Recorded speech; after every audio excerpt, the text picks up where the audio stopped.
Police મથકે નોંધાઈ ફરિયાદ। અંજારમાં એક વૃદ્ધ સાથે 36.50 લાખની ઠગાઈ થતા પોલીસ મથકે ફરિયાદ નોંધાવવામાં આવેલ છે।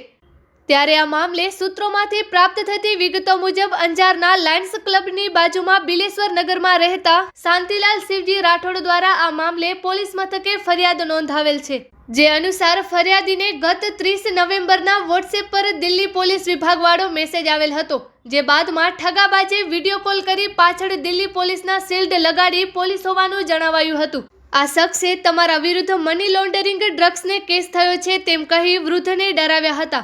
વધુમાં જાણવા મળી રહ્યું છે કે કેટલાક દિવસ સુધી વૃદ્ધ દંપતીને ભયમાં રાખી ઠગબાજોએ તમારા બેંક ખાતામાં કેટલા રૂપિયા પડ્યા છે તેમ પૂછતા ફરિયાદીએ ફ્લેટ વેચ્યો છે તેના રૂપિયા 36,50,000 હોવાનું સ્વીકાર્યું હતું।